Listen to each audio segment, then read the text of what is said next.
Bienvenue dans On n'a jamais fait comme ça, le podcast qui révolutionne vos pratiques RH. Vous en avez marre des méthodes RH de notre siècle ? Vous cherchez des solutions concrètes qui fonctionnent vraiment ? Alors vous êtes au bon endroit. Dans chaque épisode, je vous dévoile les stratégies qui marchent, les innovations qui changent la donne et les témoignages de ceux qui osent faire différemment. Ah oui, je suis Florent Le Tourneur, fondateur de We Feel Good. Et depuis 2016, ma team et moi avons transformé la communication RH de plus de 150 entreprises et collectivités. Notre mission ?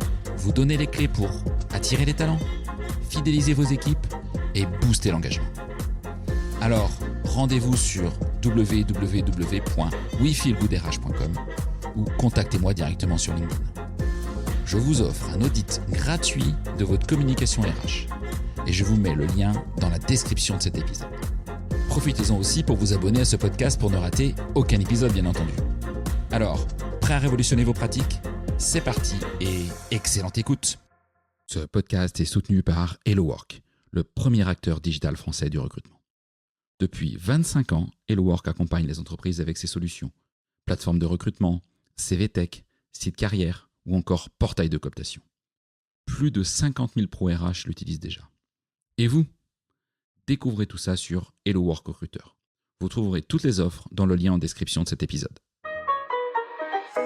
Hello à toutes et à tous et bienvenue pour ce nouvel épisode. Tout d'abord, je souhaite à tout le monde une excellente année 2026. Merci à vous toutes et à tous d'être de nouveau fidèles pour cette nouvelle année.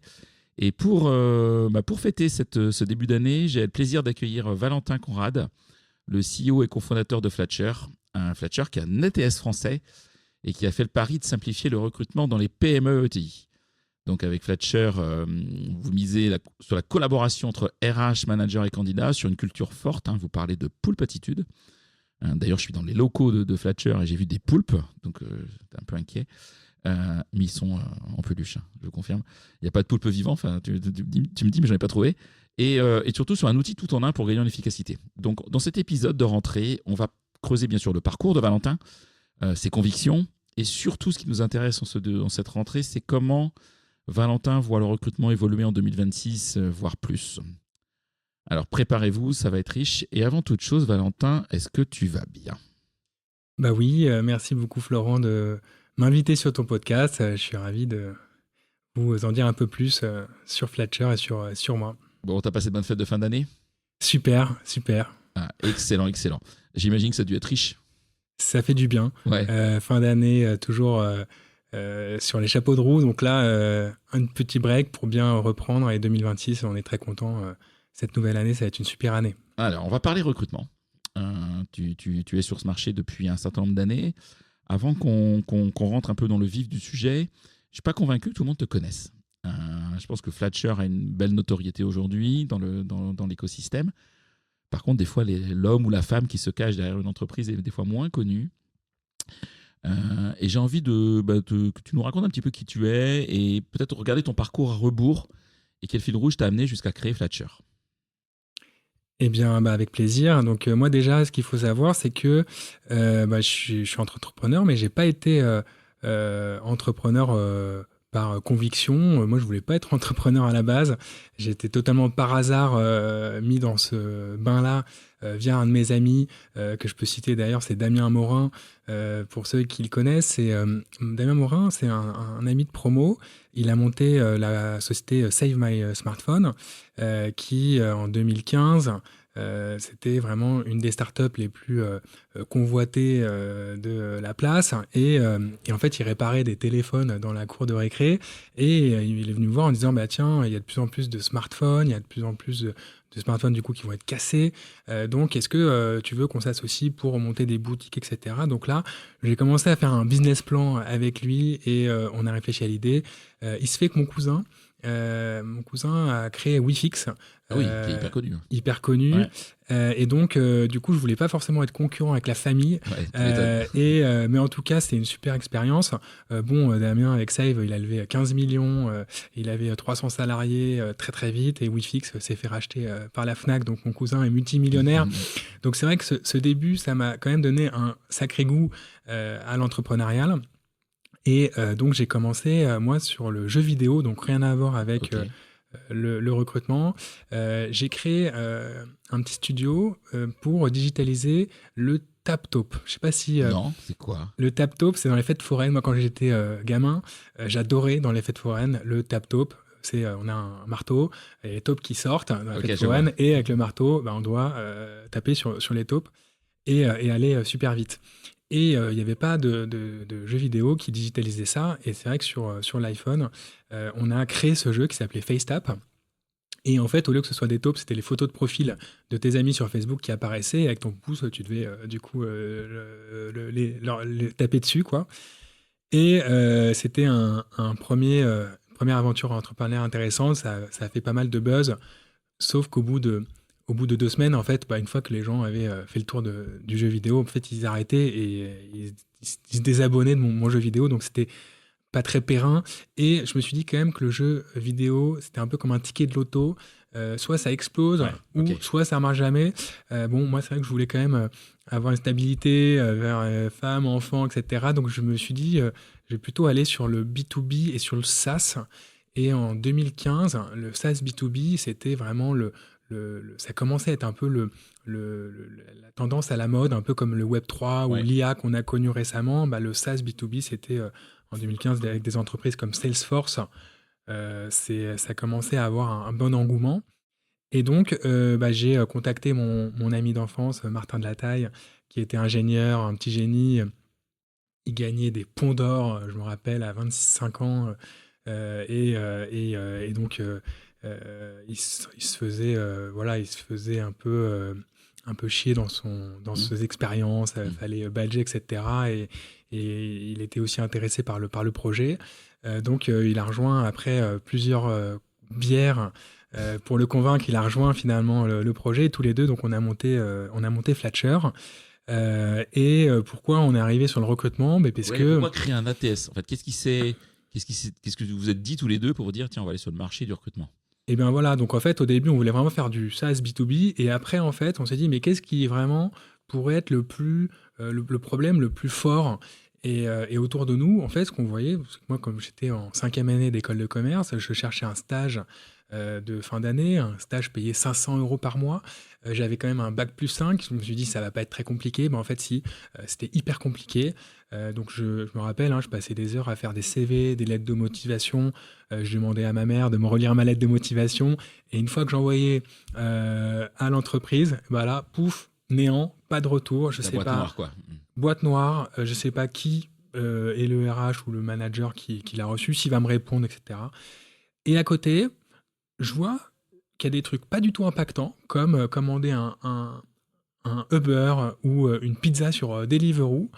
Et je vois que c'est totalement transparent, très digitalisé. Ta pizza, tu vois dans quelle rue elle est. Dès que ça arrive dans ton ascenseur, tu as une petite notif ding à table. Et je me dis, c'est pas normal que tout ce qui est pas impactant, comme des pizzas, des Uber, ce soit totalement digitalisé. Et un des trucs en tout cas le plus impactant qui est de trouver un job, ce soit aussi archaïque. Et c'est là en fait où je me suis dit qu'il y avait une grosse opportunité sur le logiciel de recrutement B2B, quoi. C'est ça le point de départ. Et donc, on a lancé avec Martin une première version sur des TPE. Pourquoi des TPE? Parce qu'en fait, on sortait d'école, on voulait faire un logiciel SaaS avec des milliers de clients. Et on regarde un petit peu sur l'INSEE la répartition des sociétés par taille. Donc on voit le CAC 40, c'est 40 sociétés. Les ETI, il y en a 5000. Et tout ce qui est TPE, petite PME, tu en as 3 millions. Donc on se dit, un peu naïvement, on veut aller sur les TPE, PME, et en plus, on se rend compte que les TPE, en fait, elles ont vraiment rien pour se digitaliser, pour recruter. Elles ont, à l'époque, ça s'appelait Pôle emploi et Le Bon Coin, et c'est tout. C'est les deux outils un peu gratuits qu'elles ont. Et on se dit, du coup, on va vraiment révolutionner ce marché-là. Et donc, on lance une première solution qui est un logiciel de recrutement qui a été créé par mon associé et moi qui n'avions jamais recruté. Donc déjà, un peu un ovni sur le marché. Et nos premiers clients, ce sont des TPE. Et des TPE, il n'y a pas de RH dans les TPE, parce que c'est une boîte de 17 personnes. Donc on vendait directement au directeur, directeur de magasin, etc. Donc en fait, toute la première version, c'était un outil qui n'avaient rien à voir avec ce que les autres ATS proposaient sur le marché. On peut vraiment faire, si on veut faire un parallélisme, c'est tous les outils type Notion ou Trello. On a été les premiers vraiment en France à créer le Kanban. Le Kanban, c'est vraiment le fait d'avoir toutes les étapes du process sur un Kanban. Ça s'appelle un Kanban, un peu comme Trello. Ouais, et Trello, d'ailleurs, ils ont explosé à cette époque-là. Ils ont Exactement. Peut-être, je ne sais pas s'ils en sont aujourd'hui, mais en tout cas, à l'époque, ils ont explosé sur ce sujet. Ouais. Exactement. Et nous, comme en fait, on n'avait jamais recruté, on se dit, nous, finalement, un candidat, ça se gère de la même manière qu'on gère une tâche. Une to-do, elle arrive, on la met à faire, puis après, une fois qu'il y a les entretiens, etc., c'est en in progress, et après, une fois qu'il est recruté, c'est en done. Donc en fait, c'est to-do, in progress, done, qui est un peu la base du Kanban. Et on a utilisé cette méthode pour faire notre ATS, et c'est ce qui a fait le succès de Flatshare, parce que les TPE, c'était bien, mais en fait, ils avaient peut-être pas forcément besoin, c'est trop sursizé d'avoir un logiciel de recrutement pour une TPE de 10 personnes, mais par contre, les ETI, elles ont vraiment trouvé Flatshare intéressant parce qu'on était le seul logiciel de recrutement sur le marché qui était fait pour le terrain. Et donc, elles étaient très contentes de pouvoir autonomiser leur manager, leur chef de BU, etc., avec notre logiciel, qui est un logiciel pour le terrain. Ok, donc là, Flatshare, tu crées ça en 2016, 2015, 2016 En 2015, donc 2015, ça fait 10 ans. Ça fait 10 ans maintenant. Un peu plus de 10 ans exactement. Ok, et comment ton regard de dirigeant aujourd'hui, qui connaît bien le marché RH, et ton regard sur le marché RH, sur les RH, a évolué depuis la création de Flatshare, il y a 10 ans? Qu'est-ce que tu as vu changer, toi, en 10 ans? Déjà, donc sur le marché des logiciels de recrutement, ce qu'on voit, c'est que il y a 10 ans, on était une dizaine. Là, aujourd'hui, on est 150. Donc déjà, là, il y a, entre guillemets, un problème pour les RH qui ne savent plus On va revenir sur ce point, je pense, parce qu'il y a un vrai sujet sur une sorte de saturation du marché ATS, pour être très clair. Mais ok, ouais. Donc là, en fait, ce qui se passe, c'est que comme il y a 150 acteurs, il commence à y avoir des spécialisations, comme ce qu'on peut voir en fait aux États-Unis. Les États-Unis, c'est des marchés beaucoup plus grands que les marchés français, mais un logiciel aux États-Unis, c'est quand on veut rentrer sur le marché, on rentre par une toute petite porte. Donc, par exemple, un logiciel qui fait de la téléphonie type Aircall ou Ringover, en fait, pour rentrer aux États-Unis, en fait, ils vont rentrer sur une verticale recrutement, par exemple. Donc, c'est toute la téléphonie pour appeler des candidats. Et en plus de cette verticale, ils vont la doubler d'une sectorisation sectorielle. Donc, c'est-à-dire c'est pour le recrutement, pour la santé. Okay. Et en fait, ils rentrent sur cette recrutement santé et ils vont se faire une niche là-dessus et grossir. Puis après, une fois qu'ils sont leaders, ils vont aller choper un autre marché, etc. Et en France, on est en train de consolider justement le marché en ayant des acteurs qui se verticalisent. Et ils se verticalisent. Il y a 3 gros cas d'usage qui sont totalement différents et qui ont besoin de logiciels totalement différents. Le premier cas d'usage, c'est les cabines de recrutement et l'intérim. Ouais. Donc clairement, il y a des logiciels de recrutement aujourd'hui qui font comme... tu avais interviewé un Jarvis. Jarvis, c'est un logiciel qui fait que des cabines de recrutement. Et d'ailleurs, leur vertical, je crois que c'est que des indépendants. Ouais, c'est des freelances ou des petits cabinets, quoi. Donc, c'est vertical cabinet. Et sur ces cabinets, ils font que les indépendants, etc. Donc, c'est vraiment très, très verticalisé. Et en fait, les logiciels pour les cabinets ou l'intérim, c'est vraiment des logiciels qui sont très, très, très compliqués avec des boutons de partout, avec des technos pour vraiment gérer les flows, nurturer les candidats. Ils ont même des briques CRM pour gérer les clients. Donc, c'est vraiment un outil qui n'a rien à voir en fait avec un outil comme Flatshare. Et donc, ça, voilà, ça c'est un cas d'usage. Et donc, il va y avoir du coup sur les 150 ATS, des ATS qui vont être pour le CAB et l'intérim. Et je peux en citer déjà plein, mais qui sont en train de se spécialiser là-dessus. Le deuxième cas d'usage, c'est des ATS pour les sociétés qui recrutent via le siège. Ça veut dire quoi recruter via le siège? C'est-à-dire qu'elles ont des entreprises qui ont des équipes de talent acquisition en interne. C'est un peu comme un petit cabinet de recrutement interne qui vont centraliser le besoin, qui vont gérer le process de recrutement. Ils vont faire intervenir les managers à un moment du process, évidemment. Donc, il y a du collaboratif, mais par contre, c'est vraiment le siège qui pilote. Et ça, c'est un cas d'usage qui est différent de nous parce que c'est des logiciels qui vont vraiment être vendus pour les équipes talent acquisition avec des features et une interface pour cette typologie de personnes. Et nous, du coup, on adresse un troisième cas d'usage avec Flatcher, c'est toutes les entreprises qui veulent justement décentraliser le recrutement auprès des managers ou de leurs points de vente. Donc ça veut dire que c'est toujours le RH qui va acheter le logiciel, le RH va piloter et configurer l'outil, mais derrière, c'est pas forcément le RH qui va l'utiliser au quotidien, c'est le terrain. Donc je vous donne un exemple, mais dans le retail, une marque va avoir 10 magasins, et bien en effet au siège, on déploie un logiciel de recrutement pour que chaque magasin puisse être en autonomie sur les recrutements, et c'est le patron, le manager du coup du point de vente qui va mettre une annonce en autonomie, recevoir les CV en autonomie, faire tout le workflow de validation. La RH va pouvoir intervenir à plusieurs moments du process, mais c'est le manager et c'est le terrain qui recrute. Et nous, ça, c'est vraiment une de nos convictions, c'est que le recrutement, ça se gagne pas au siège, mais ça se joue sur le terrain. Et c'est là où, en fait, nous, Flatcher, on a le bon niveau de logiciel qui est à la fois créé pour les managers, ça c'est ce que je te racontais au début de notre historique, tout en ayant la complexité et les fonctionnalités pour répondre au cahier des charges des gros réseaux, parce qu'il faut avoir un mix des deux et on a justement, nous, ce bon mix. Et tu disais qu'aux États-Unis, la spécialisation des ATS par secteur s'est fortement accélérée. Et pourquoi ce mouvement n'arrive-t-il que maintenant en France ou en Europe ?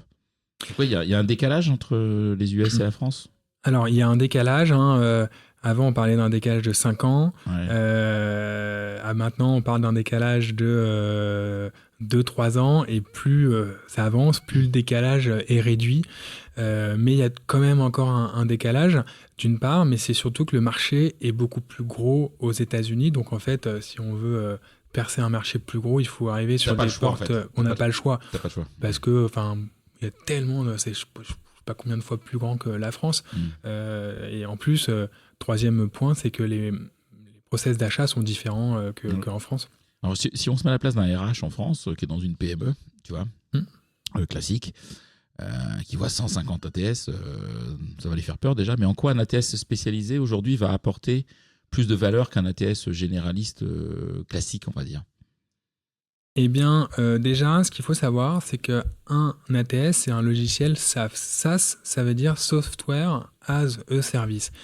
Et en gros, ce qu'il faut comprendre, c'est que quand on achète un logiciel SaaS, c'est qu'on va louer, en fait, un outil on va louer un outil, on va avoir un mot de passe, un login, mais cet outil va servir pour... nous, on a 1500 clients, donc en fait, notre outil, c'est le même pour 1500 clients, mais c'est le même. Donc, si le matin, on fait une démonstration, on a un client qui est une petite PME qui a un besoin et un cas d'usage totalement différent que l'après-midi, on va aller vendre à un grand compte qui veut 15 000 boutons, des BU, sous-BU en 18 langues, etc. Déjà, quand on va aller voir les équipes tech pour construire la roadmap, ils vont rien comprendre et ça va être dans tous les sens. Donc en fait, l'outil ne peut pas couvrir... C'est pas possible. Tous les cas d'usage, c'est pas possible. Ou alors, il y en a toujours un qui est frustré. Oui. Voilà. Donc ça, c'est un premier élément de réponse, c'est que le fait que ce soit un logiciel SaaS, c'est le même outil pour tout le monde. Donc il faut qu'il y ait une cohérence. Et après, pour répondre à ta question, je vais plutôt du coup axer sur notre cas d'usage, qui est le recrutement décentralisé. Mais en fait, nous, ce qu'on a vu, et pourquoi nos clients nous choisissent, c'est que...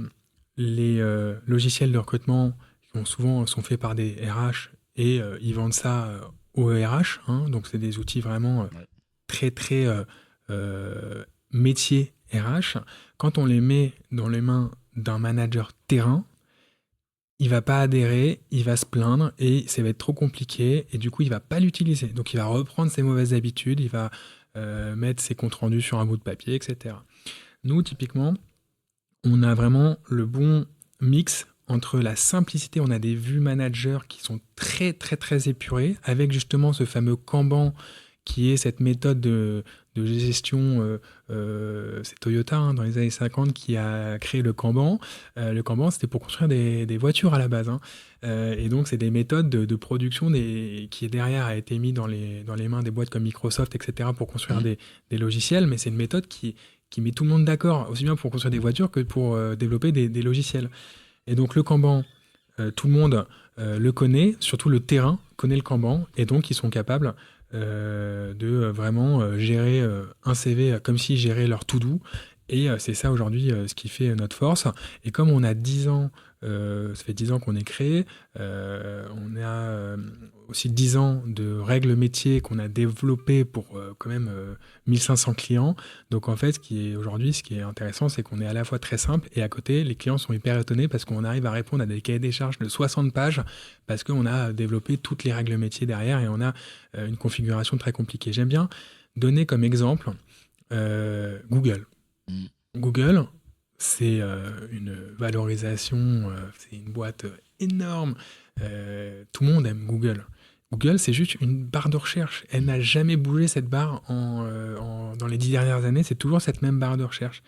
Quand on tape « je cherche un restaurant italien je sais pas, à Paris, bien noté », il va nous sortir le bon résultat. Et en fait, la simplicité fait que derrière, ça masque toute la complexité qu'il y a derrière Google, mais c'est hyper simple et l'utilisateur, il a son résultat rapidement. Bah, nous, en fait, on adore prendre cet exemple et on se compare à la même philosophie, la simplicité, avec justement un back-office très puissant derrière. Ok. Aujourd'hui, est-ce que tu sens plus un marché... tu sens que les entreprises sont équipées d'ATS ou il y a encore des entreprises qui n'ont pas d'ATS aujourd'hui? Il y a encore un marché à aller chercher? Alors, oui, nous, on voit qu'à peu près la moitié, dans les grosses mailles, on a à peu près la moitié de nos clients, nos prospects, qui n'avaient rien avant. Donc là, on parle d'un marché qui est encore... et quel message tu passeras à un RH qui nous écoute qui n'a pas d'ATS aujourd'hui? Au-delà de Flatcher, mais déjà de le convaincre de prendre un ATS. Eh bien, en fait, ce qu'il faut savoir, c'est que le coût d'un recrutement, là, du coup, dans l'automobile, parce qu'on a pas mal de clients dans l'automobile, le coût d'avoir un poste libre, déjà, parce que si on galère à recruter, pour recruter un mécanicien en après-vente dans l'automobile, pendant un an, si on a personne pendant un an, c'est 180 000 € perte sèche quoi, pour la concession. Si on est un hôtel, qu'on n'arrive pas à remplir son staff, et ben c'est des chambres qui sont pas louées et qui sont du chiffre d'affaires en moins pour l'hôtel. Donc c'est beaucoup déjà d'argent quand on ne recrute pas ou quand on recrute mal. Donc bien recruter, déjà, c'est un vrai ROI. Enfin, c'est une première chose. Après, deuxième chose, c'est que quand on est recruteur, qu'on soit un manager ou un RH, bah, il y a énormément de tâches qui sont des tâches chronophages. On appelle ça du monkey job. Monkey job, j'aime bien, c'est le travail de singe, qui veut dire en fait c'est vraiment du travail qui embête tout le monde, qui est chronophage, qui donne pas envie de se lever le matin. Et ça en fait, c'est quelque chose qu'on peut automatiser avec des logiciels. Donc pourquoi faire ce travail que personne n'aime, autant automatiser ça avec justement des outils ATS et puis nous concentrer notre énergie sur des tâches qu'on préfère. C'est un peu mon argumentaire. Ok, très clair. Tu as commencé à parler manager et quand on avait échangé pour préparer cet épisode, tu me disais que pour toi les managers sont en train de redevenir les recruteurs quelque part de première ligne. Tu pourrais aller un peu plus loin dessus? Quelle est la conviction que tu as derrière ça sur une vraie tendance? Exactement. Je vais te faire une petite intro. On a beaucoup parlé de marque employeur ces 5 dernières années. Maintenant, on parle du coup des tendances 2026, etc. Moi, je pense que la marque employeur, c'est bien, mais aujourd'hui, entre guillemets, c'est bon. entre guillemets, tout le monde a fait son travail de marque employeur. Alors moi, qu'une agence marque employeur, je te confirme pas. Hein. Alors, il y a encore du taf. Hein. Tu as raison, mais en tout cas, tout le monde sait ce que c'est. Ah, par contre, je suis d'accord avec toi. L'évangélisation, elle est faite, normalement. Exactement.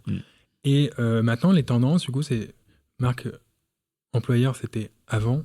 Aujourd'hui, maintenant, le vrai enjeu et le nouvel enjeu des entreprises, ça va être la marque manager.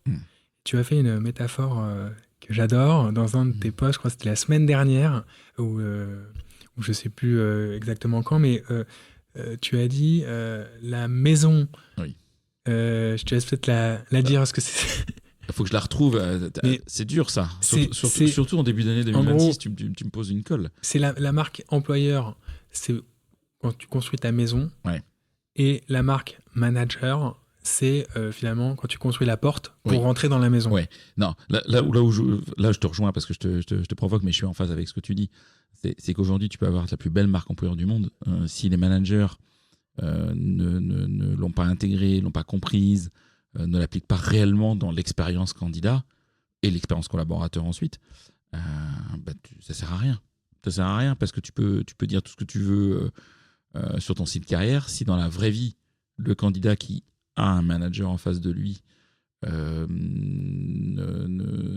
sent que cette marque employeur ne transpire pas, ne respire pas, en fait, c'est prendre un gros risque, soit de recruter le mauvais candidat ou d'avoir les mauvais candidats et donc d'avoir pas les bons collaborateurs derrière, quoi. Donc, J'aime bien du coup cette petite intro. Et donc en effet, ce que je disais, c'est que le manager, il a toujours été central, mais il est en train de devenir encore plus central aujourd'hui pour plusieurs raisons. Première raison, c'est qu'on parle du coup du Big Quit, la grande démission. Hein, c'est un terme là qu'on a vu un peu après le Covid, avec des salariés du coup qui démissionnaient parce qu'ils voulaient du sens, ils voulaient un équilibre vie pro-vie perso, etc. Donc je ne vais pas refaire tout le monde connaît un peu ce beau discours. Mais du coup, les entreprises en fait se sont rendues compte que le turnover avait vraiment explosé. Et encore aujourd'hui, on parlait là des périodes d'essai. Ça c'est un chiffre intéressant parce que c'est ça, il y a 7-8 ans, les périodes d'essai en France étaient rompues à hauteur de 10%, que ce soit du côté employeur ou du côté employé, peu importe. 10% des périodes d'essai étaient rompues. Et en 2024, c'était la DARES qui a sorti les chiffres, c'est 22%. Donc 1 sur 5, presque 1 sur 4. Ça commence à peser, quoi. Ça pèse. Ça pèse. Et du coup, qu'est-ce qui fait que la période d'essai est cassée, ou qu'est-ce qui fait que le turnover explose ?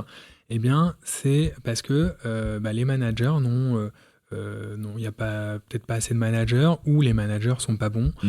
Et donc, en fait, c'est vraiment le manager qui va faire rester, qui va engager. On parle beaucoup de désengagement. Les engagements, c'est pareil, c'est des pertes de productivité énormes pour les sociétés. Quelqu'un de désengagé, il va en plus attirer d'autres personnes engagées vers le bas. Donc, c'est vraiment des cercles vicieux. Et le manager est central pour déjà régler tous ces problèmes que je viens de citer. Alors, comment est-ce qu'on peut rendre ce manager performant, autonome en recrutement, sans le laisser tout seul au fond de son magasin, de son usine, de son entrepôt ? Eh bien, justement, en gros, un candidat, quand il postule, déjà, il ne va pas rejoindre une entreprise pour son marketing ou pour ses photos sur son site carrière. Non. Il va rejoindre une entreprise parce que pendant l'entretien d'embauche, il a eu un super fit avec son manager. Et je vais te raconter une anecdote que j'ai eue sur un de mes clients. Donc un de mes clients qui a des franchises de Léon de Bruxelles, les restaurants. Et quand il poste des annonces, il ne communique pas sur la marque Léon de Bruxelles, qui est en plus une marque connue, il communique sur le nom de sa holding. Et donc, qui n'est pas connu, forcément. Qui n'est pas connu, qui s'appelle vraiment un nom inconnu. Et je lui demande, mais pourquoi ne pas communiquer sur une marque Léon de Bruxelles connue ? Il me dit, non, parce qu'en fait, moi, j'attire des candidats qui ne sont pas forcément du secteur.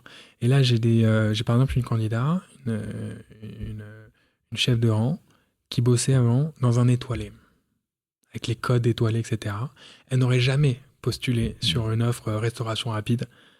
Malgré tout, elle a postulé parce que c'était une holding, elle ne savait pas trop. Moi, en tant que manager, j'ai réussi à la closer dans l'entretien, etc. et à la faire travailler chez moi. Et il me dit, c'est mon meilleur élément. Elle s'éclate. Elle s'éclate beaucoup plus que dans l'étoilé. Elle a trouvé sa vocation, donc tout le monde est content. Et c'est quand même des belles histoires qui prouvent que le manager est un des piliers pour recruter. Et donc peut-être pour revenir sur les deux raisons pour lesquelles le manager est plus central. Donc la première, c'était que justement la grande démission, le turnover fait que le manager, aujourd'hui, il est de plus en plus central dans la stratégie d'entreprise. Mais il y a aussi quelque chose que j'aimerais bien souligner, c'est qu'aujourd'hui, on est dans une crise économique sur quasiment tous les secteurs, à part la santé ou l'armée qui va très bien, mais sinon, quasiment tous les secteurs sont quand même en crise économique. On voit qu'il y a des cuts dans les équipes recrutement, dans les sociétés. On parle de cuts de 15% de recruteurs en moins dans les équipes. On parle également qu'il y a de plus en plus de CV qui postulent parce qu'il y a de plus en plus de personnes qui cherchent. Donc il y a une augmentation là de plus 120% sur 2024 par rapport à 2021. Donc c'est énorme.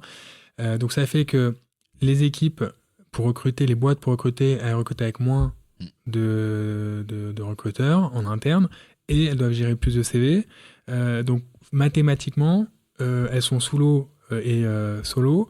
Les équipes RH, donc c'est... Tout en devant soigner l'expérience candidat de la même manière que si tu avais eu moins de CV par recruteur, quoi. Exactement. Donc forcément que le manager, il va être de plus en plus sollicité dans le recrutement, déjà pour soulager le RH. Et en plus, moi j'aime beaucoup le recrutement via les managers, parce qu'aussi le manager, c'est quand même lui qui connaît le terrain, qui sait mieux peut-être que le siège, qu'il lui faut dans son équipe. Est-ce que ça veut dire que toi, tu crois pas ou tu crois plus au modèle, comme tu le disais, tu vois, des entreprises qui ont un peu quelque part internalisé leur cabinet interne au siège social, loin de la vraie vie? Moi, je pense que... Ou le rôle de chacun a changé. Je pense que aujourd'hui, avec les outils, parce qu'on est dedans, mais les outils ATS, là, tout ce qu'on est en train de nous développer, avec l'IA qui arrive, eh bien, il y a de plus en plus d'automatisation pour recruter. Et les managers, aussi, un manager en 2026, c'est pas le manager en 2015. Un manager en 2026, c'est un manager, même dans les secteurs pas du tout digitaux, c'est un manager qui connaît un peu les outils, qui sait se servir d'outils, qui a de l'appétence pour les outils, et du coup il n'y a plus besoin de lui faire des formations de 3 jours pour mettre en place un nouvel outil. Nous, avec Fletcher, quand on se déploie dans un réseau, les formations pour les managers, c'est un petit fascicule, un petit webinar, et ça y est, ils sont autonomes en fait. Et d'ailleurs, ils n'auraient même pas besoin, c'est tellement intuitif qu'en fait, ils n'auraient même pas besoin de ça pour poster une annonce. Donc, pour ça que je pense que les managers ont envie. Ils sont aujourd'hui OK pour utiliser les outils type ATS, type Fletcher. Et en plus, en fait, ils aiment bien, sur le terrain, sentir les candidats. Toutes les tâches chronophages, de toute façon, c'est automatisé, donc ils n'ont que les tâches un peu d'entretien, etc. Donc moi, je suis convaincu qu'on tend vers ça. Ok. Autre tendance, je vais te parler d'IA. D'accord ? Je pense que tout le monde a entendu un peu parler d'IA, sauf à être dans une grotte depuis 3 ans. Mais quand on a préparé et que je t'ai parlé, je t'ai posé la question, toi, est-ce que l'IA est une tendance ? Tu m'as dit oui, mais tu es venu sur un terrain de jeu que je n'avais pas vu venir, qui était les faux CV. Alors là, je suis resté sur le cul, pour être très clair.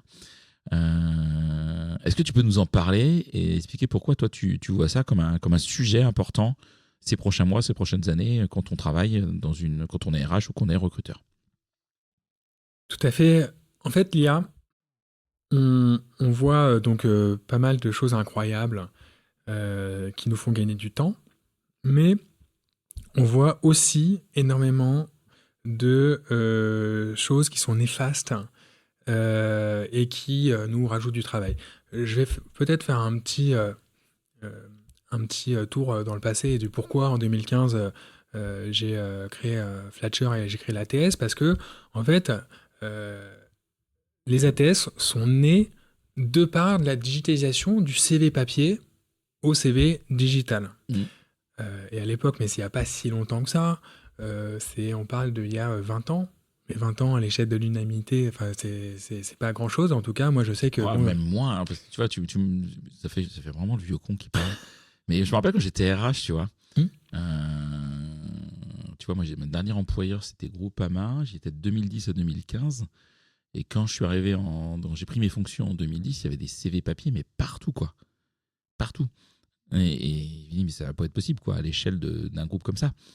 Et tu vois, c'était il y a 15 ans. Donc, c'est pas non plus il y a si 15 vieux ans, que ça, en fait. CV partout. Ouais, je suis encore jeune. Ouais, c'est cool. Je fais ce on fait ce qu'on peut. Hein, Mais donc, c'est pour ça que souvent, on a l'impression que c'était à l'époque des dinosaures. Mm. C'était il y a seulement 15-20 ans. Mm. Et donc, à l'échelle de l'humanité, c'est très court. Et donc, les ATS ont été un peu comme une solution. Moi, quand j'ai fait une étude de marché pour savoir avant de créer Flatcher, je demandais au recruteur, mais pourquoi aujourd'hui vous ne répondez plus aux candidats? Et il me disait, parce qu'avec le digital, avant on recevait 20 CV au papier, maintenant on en reçoit 200, 300. Donc l'ATS a été vraiment une réponse à cette masse de CV digitaux qui venaient postuler. Et donc, maintenant, l'ATS, c'est quoi le rôle de l'ATS dans les 5 prochaines années à venir? Eh bien, l'ATS, ça va être aussi l'outil qui va permettre de gérer tous les CV qui vont être générés par l'IA. Donc, c'est les CV qui venaient avant du digital qu'on connaît aujourd'hui. Et ben, demain, on va avoir les CV IA. Et ben, l'ATS va être vraiment aussi l'acteur dans les prochaines années qui va permettre aux entreprises de s'adapter à cette nouvelle transition de CV. Tu as donc une étude qui fait très peur, c'est Gartner qui a sorti que dans les 3 prochaines années, un CV sur 4 sera un faux CV. Quand on parle de faux CV... Ouais, qu'est-ce que c'est un faux CV? D'où ça sort? Comment on peut le faire? Voilà, et puis comment on le détecte? Tu vois. Eh bien, un faux CV, c'est un CV c'est un hacker qui va générer des faux CV pour embêter les entreprises, s'introduire dans les entreprises, extorquer de l'argent, etc. Ça va faire perdre du temps du coup et de l'argent du coup, de façon Exactement. En fait, le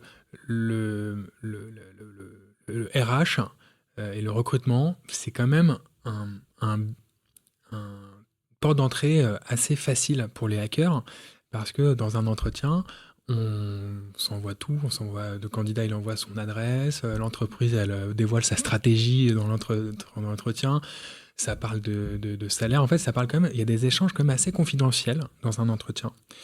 Et donc les hackers vont se servir de ça pour rentrer dans les entreprises. Déjà, nous qui sommes une société déjà de petite taille, hein, on est une 50aine chez Flatcher, on a déjà recruté des personnes en 100% visio. Donc c'est vrai que ces personnes, on les a recrutées, on leur fait signer un contrat de travail, on ne les avait jamais vues physiquement.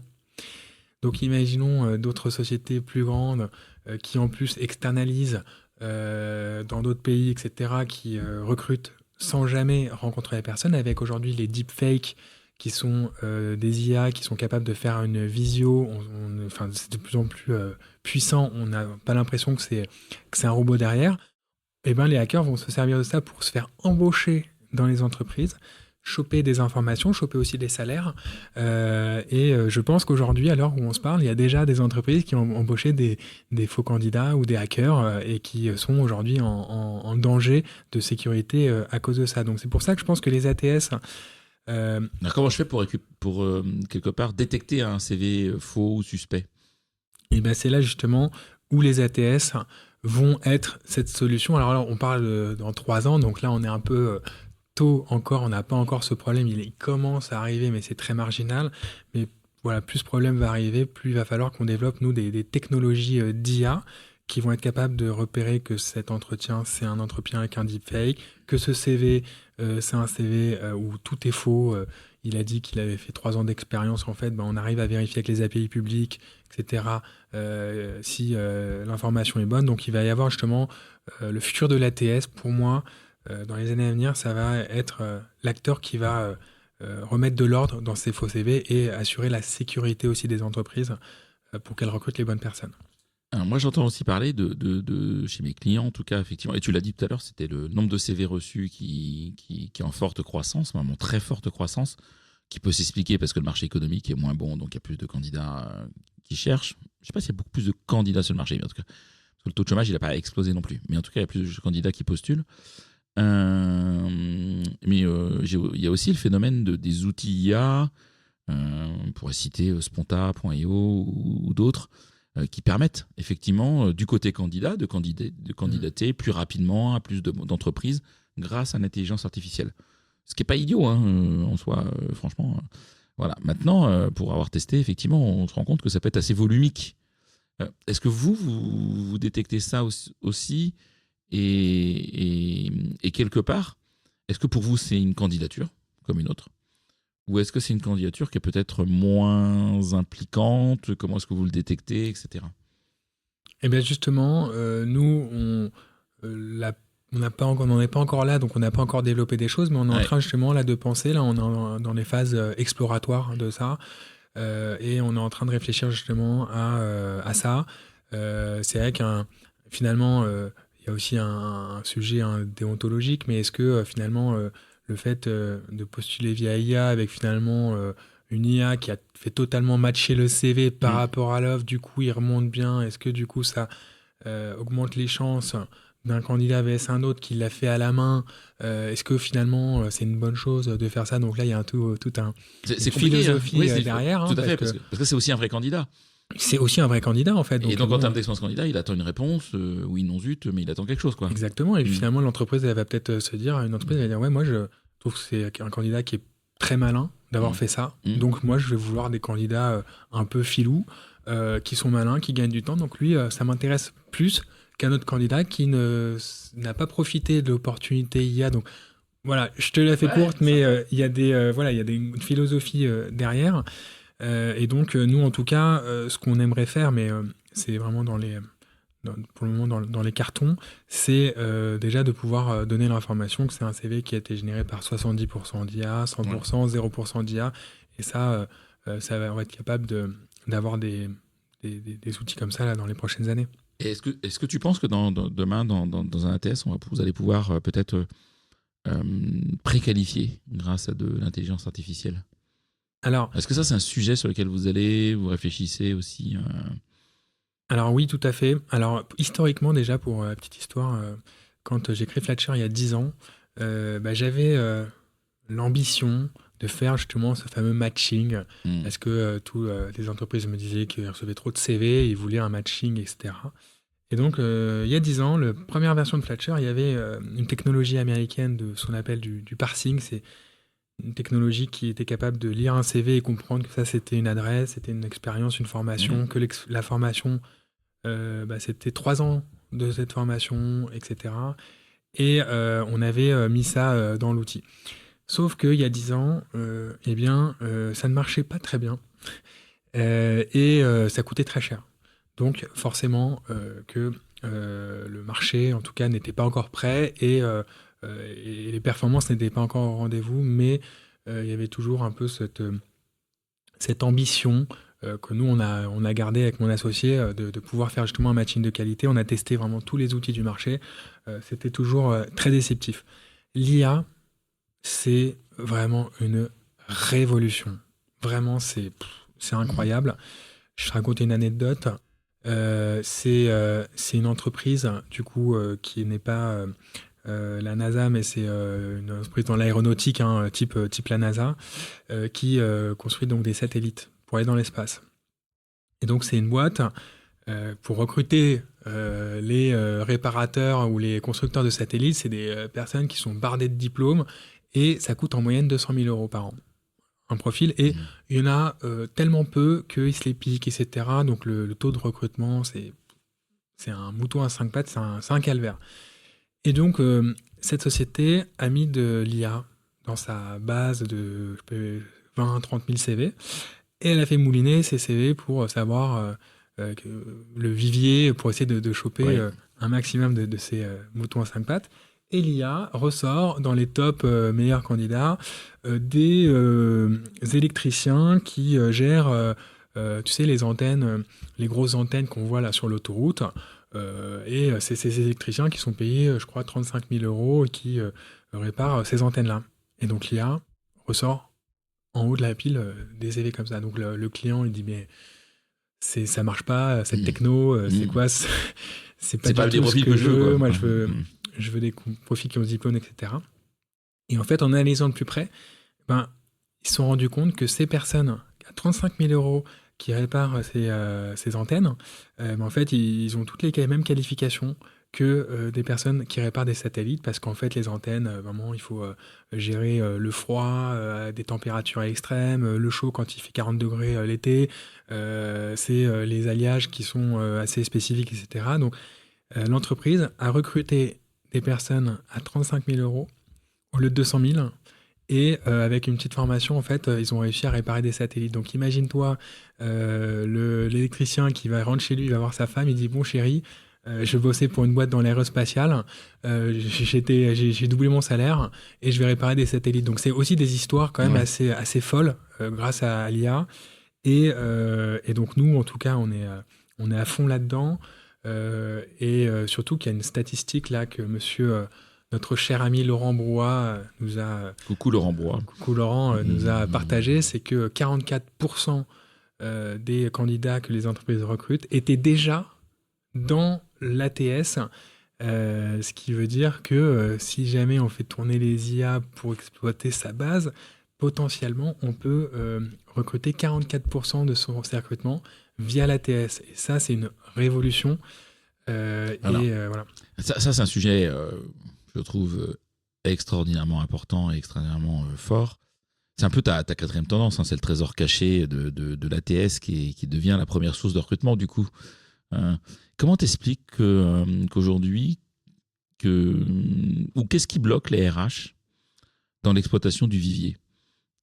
Est-ce que c'est l'organisation, c'est les outils, c'est la culture du RH, c'est plus facile de se dire tiens, je passe une annonce et puis je retrie du CV. Voilà. Donc l'idée, c'est pas d'opposer annonce et vivier, parce que pour moi, c'est très complémentaire. Mais effectivement, le vivier, il est souvent sous-exploité. Premier, il y a plein de freins, et je comprends ces freins. Premier frein, c'est que déjà, avant l'IA, il fallait mettre des tags à la main sur les candidats, manuellement essayer d'enrichir les fiches, etc., pour pouvoir en fait les faire ressortir avec les bons filtres. Ça, c'était avant l'IA. Maintenant, avec l'IA, on n'a plus besoin de faire ça. Donc déjà, c'est un premier point qu'on va gommer avec l'IA. Et le deuxième point, c'est que quand on va aller chercher dans sa base, c'est de l'approche, c'est de la chasse. VS, quand on met une annonce, réponse à annonce, c'est un candidat qui vient en entrant. Quand on fait de la chasse, on va du coup envoyer un email, mais je sais pas, on envoie 100 emails, on va avoir peut-être que 10 personnes qui nous répondent et 90 personnes qui nous répondent pas. Donc on a l'impression de travailler pour 90%, d'avoir envoyé 90 emails pour rien. Donc c'est un sentiment déjà assez frustrant pour les entreprises. Donc c'est pour ça qu'il faut déjà que l'IA nous fasse ressortir les bons profils, mais en plus que l'IA nous permette de les contacter, d'envoyer un message assez personnalisé. Donc on parle de l'hyper-personnalisation des mails, et qu'elle le fasse de manière automatique. Donc nous, chez Flatcher, on a vu les choses de manière très très simple, un peu comme Google, mais avec derrière des technologies très compliquées. Donc nous, ce qu'on veut, c'est pas que le recruteur ait à taguer, etc. Déjà, ça met les tags automatiquement via l'IA, ça lit le CV, ça met les tags, etc. Maintenant, c'est automatique, quoi. Voilà. Ok. On veut pas que le recruteur, en fait, il puisse mettre des champs, etc. Enfin, il peut le faire, mais on veut pas en tout cas que ce soit qu'il puisse mettre des prompts, etc. Parce que prompter pour faire ressortir le nectar de sa base, c'est un savoir-faire. Et du coup, les cabinets de recrutement, eux, ils savent faire parce que c'est leur métier. Mais nous, nos clients, c'est pas ce qu'on leur demande pas de faire ça. Non, puisque est-ce que c'est le job d'un RH qui est tout seul dans une PME, qui a 50 trucs à gérer? En plus, il faut savoir prompter dans un test. Il faut savoir prompter. Et puis, imaginons que là, on parle du RH, en effet, mais il y a aussi le manager. Le manager, tu parlais tout à l'heure. Ouais. Lui, en fait, encore moins, il sait prompter. Et en plus, même un RH qui est très, très digital, qui adore prompter, qui adore l'IA, il peut très bien aussi faire des prompts qui sont pas performants. Et donc, voilà. Donc, nous, en fait, ce qu'on fait, c'est de la suggestion intelligente, c'est-à-dire que quand tu vas créer ton offre d'emploi, tu vas pouvoir la multidiffuser, et en fait, une fois que tu as multidiffusé, souvent, normalement, t'attends que les premiers CV postulent, quoi. Et le temps que l'offre est multidiffusée, ça prend quelques heures, etc. Donc, souvent, tu reviens le lendemain et là, tu as les premiers CV, etc. Et tu as des CV qui viennent au compte-gouttes pendant 30 jours. Et de temps en temps, c'est le 30e jour où tu reçois le bon CV. Tu vois. Là, en fait, ce qu'on a développé, c'est du coup une suggestion intelligente. Et en fait, dès qu'on a publié l'annonce, eh bien, automatiquement, instantanément, on va avoir l'IA qui va aller requêter dans ta base et qui va, en fonction de l'annonce que tu as faite, te remet un genre de top 50 avec les meilleurs CV qui qui matchent le mieux avec ton offre. Donc du coup, t'as déjà en fait, c'est comme si instantanément, tu avais déjà 50 CV qui matchaient à ton besoin. Ces 50 CV, faut quand même les regarder, tout ça, c'est quand même du temps. Donc ça aussi, pareil, ça embête un peu tout le monde. Donc on va aujourd'hui être capable de tous les sélectionner, hop, leur envoyer un email, type bonjour, voilà, vous êtes dans notre base, avec des variables depuis tant de temps, vous avez postulé à l'offre X, Y, donc déjà c'est des marchés hyper personnalisés. Et on finit par, là on est à cette nouvelle offre, est-ce que ça vous intéresse de postuler et c'est tout. Et en fait, ça a pris 3 clics et ça a pris 5 minutes. Et c'est ça ce qu'on veut créer, nous, c'est comme Google, quelque chose de très simple mais très puissant derrière. Oui, et ce qui va vraiment rendre concret le fameux message que l'on reçoit quand on est candidat et qu'on n'est pas pris, est-ce que vous êtes OK pour rester dans notre base CV pendant 2 ans? Et souvent, le candidat, il a pas de nouvelles pendant 2 ans. Il dit, si tu veux, mais de toute façon, tu ne me rappelleras pas, quoi. Donc, alors que là, concrètement, on peut avoir un effet marque employeur, un effet expérience candidat, un effet waouh. Putain, mais j'ai postulé il y a 1 an et on revient vers moi en me disant peut-être qu'il y a une offre qui pourrait t'intéresser, tu es toujours à l'écoute du marché, t'en penses quoi, etc., quoi. C'est ça le sujet, en fait. C'est tout bénef. Ouais. Le recruteur, il gagne de l'argent parce que du coup 44% qui est dans sa base, c'est-à-dire que derrière potentiellement il recrute sans avoir à payer des job boards ou des médias, etc., ou des cabines de recrutement. Donc il fait déjà des économies. Deuxièmement, il gagne du temps parce qu'il n'a plus besoin de qualifier sa base avec les tags, etc., mettre des requêtes, des filtres, faire des recherches, enregistrer ses recherches, etc. Donc il gagne énormément de temps. Et en effet, le gain que tu viens de citer, c'est que le candidat, il est trop content parce que il a une entreprise, même s'il est déjà en poste, il a une entreprise qui lui a renvoyé un email. Et donc, pour la marque employeur, c'est super. Typiquement, surtout des marques comme Decathlon ou des marques qui, en plus, sont des marques B2C. Potentiellement, il va être tellement content que le week-end, il va aller acheter une doudoune ou des skis chez Decathlon, quoi. Ok. Alors, si je suis DRH, là, ou recruteur, ce serait quoi les 3 actions rapides que tu me dirais de faire pour transformer mon ATS en première source de recrutement? Eh bien, déjà, moi, je pense que la multidiffusion, c'est quelque chose qui est très puissante, donc il faut quand même la mettre devant de la scène. Et ça reste le canal aujourd'hui principal pour recruter. Il faut du coup que le manager il soit totalement en autonomie sur le recrutement et qu'il puisse gérer pour closer vraiment, c'est meilleur pour closer les candidats et le projeter aussi les candidats dans l'entreprise. Donc il faut vraiment que le manager en fait il soit au cœur de la stratégie de recrutement. Et en effet, il faut faire confiance aux outils ATS qui embarquent en fait de l'IA dans l'ATS et qui proposent donc ce qu'on appelle des copilotes et qui ont déjà pensé l'IA pour le RH ou pour le manager, pour l'utilisateur qui va utiliser l'ATS. Et en fait, faut pas essayer de créer le nouveau prompt ou machin ou d'essayer de tendre le truc. Faites confiance aux ATS. Nous, on a 1500 clients, on a testé les choses avec tout le monde, on parle avec je sais pas combien de milliers de RH, DRH toute l'année. Donc on a cette science du recrutement et ses besoins métiers. Et de temps en temps, voilà, quand on sort des fonctionnalités, c'est fait en sorte que ça fasse gagner du temps à tout le monde. Ok, très très clair. Le temps tourne. Valentin, est-ce qu'il y a une question que je t'ai pas posée ou et que tu aurais aimé que je te pose ou un sujet que tu aurais aimé aborder? Un point. Bah, pas forcément. T'as fait le tour? Moi, Ok. là-dessus, ouais, j'ai fait le tour. Alors, tu nous as raconté quelques anecdotes. Est-ce qu'il y a encore une anecdote pro que tu pourrais nous raconter? Un truc que tu n'as jamais raconté au micro? Ou pareil, tu as fait le tour de toutes tes anecdotes? Alors, une anecdote que j'ai jamais rencontrée. Raconter. Raconter. Rencontrer, je sais pas, mais raconter. Alors, nous, chez Flatshare, donc on a une culture très forte. On appelle ça la poulpe attitude. Et on recrute à l'unanimité.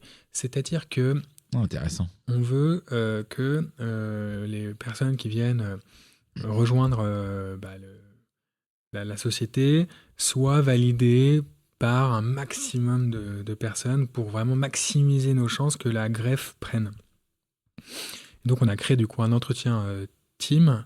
Entretien team, c'est quoi? C'est dans le process, il y a un entretien avec 3 personnes totalement aléatoires, ça peut être à la finance, la tech ou quoi, qui vont venir faire un entretien culture fit où on va parler seulement des soft skills. Donc, ok, c'est quoi un peu ta manière de travailler, qu'est-ce que tu aimes faire hors du travail, etc. Donc, on a vraiment plein de petites questions, vraiment soft skills. Et à la fin de cet entretien, les 3 personnes vont voter et vont dire ok, go ou no go. Et si on a un seul no-go, même si Valentin a dit il est trop bien. Même si, exactement, ouais. Même si j'ai dit que mon associé pousse, on stoppe le process.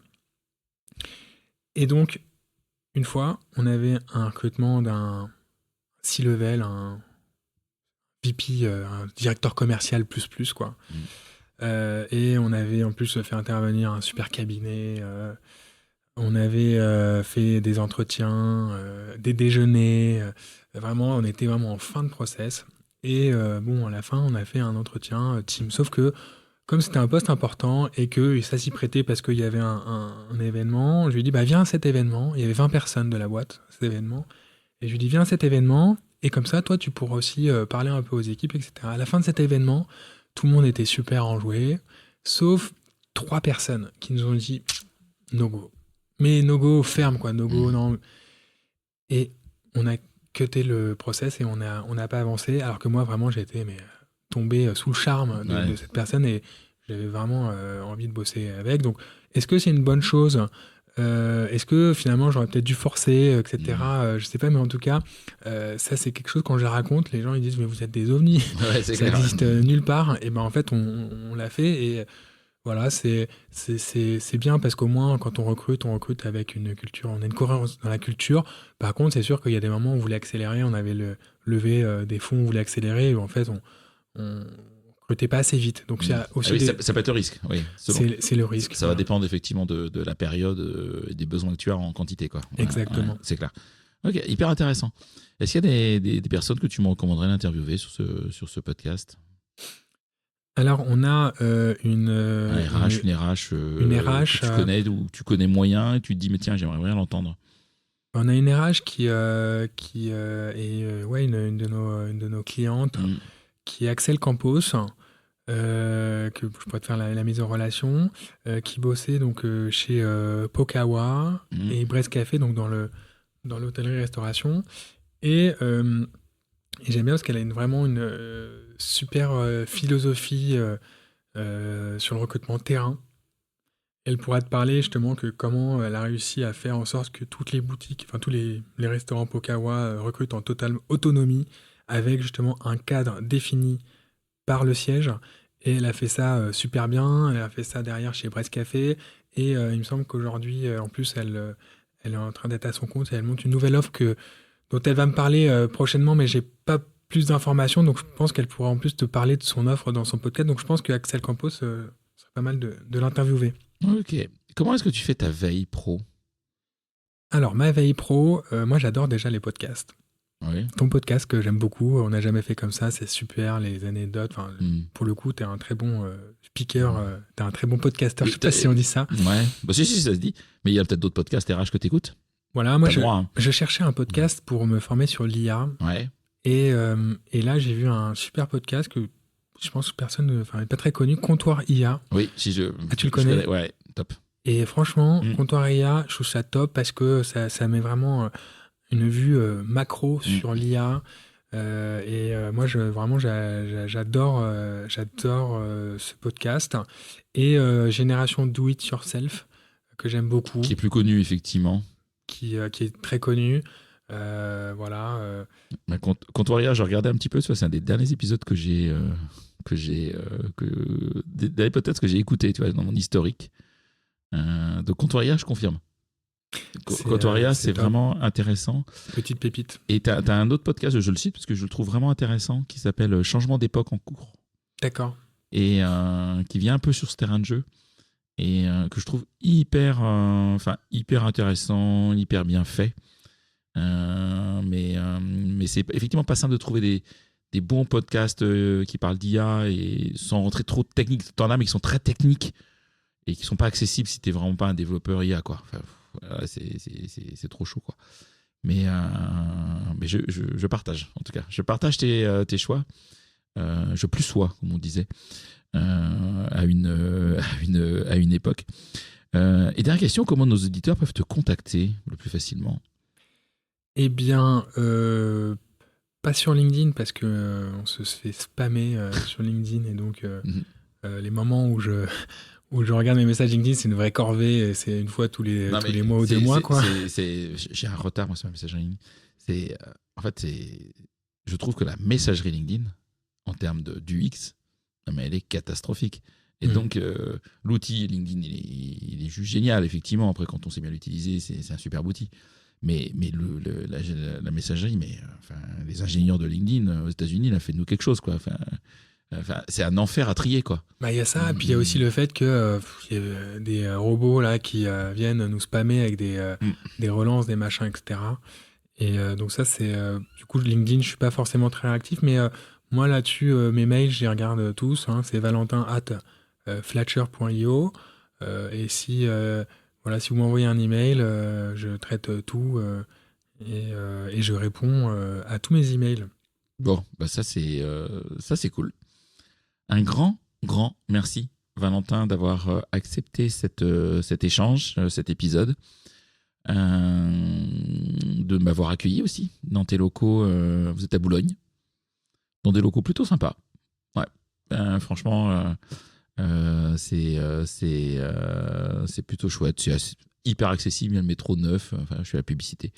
Il y a la ligne 9 qui est juste à côté. Vous êtes en 30 minutes dans le centre de Paris, donc c'est quand même assez rapide et c'est pas contraignant. Tu vas passer à HR Techno fin janvier? Oui, on a un stand. Ah, vous avez un stand? Ok, tu vas chez Eva. On a un stand HR Tech, on a un stand aussi au salon Solutions RH. Ouais, qui est plus tard, je crois, je sais pas quelle la date, mais c'est plus qui tard. est en février ou mars, en effet. On fait tous les salons, pas mal d'événements, les top DRH. Et donc, on devrait pouvoir croiser des personnes. Et puis, sinon aussi, si vous nous contactez sur notre site, on a un numéro de téléphone d'ailleurs. Sur flatcher.io, il y a un numéro de téléphone. Et si vous, pendant l'attente, vous aurez la chance d'avoir une messagerie qui vous explique un peu les poulpes, les spécificités des poulpes. Donc voilà, on essaye d'être un peu fun là-dessus. Ouais, mais je la connais.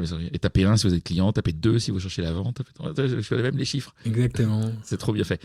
Merci Valentin. Et puis, écoutez, à bientôt à la semaine prochaine pour un nouvel épisode. Et merci Valentin, à bientôt. Merci Florent, à bientôt. Ciao. C'est terminé pour ce bel épisode. Merci de l'avoir suivi en entier. Pour ne pas rater le prochain, d'ailleurs je prépare plein de chouettes entretiens pour ces prochaines semaines, abonnez-vous à On n'a jamais fait comme ça. C'est le bouton Sweep sur Apple Podcast ou s'abonner simplement sur Spotify. N'hésitez pas également à mettre 5 étoiles si vous avez apprécié ce podcast et à me contacter via LinkedIn pour tout commentaire ou toute suggestion d'invité. À bientôt!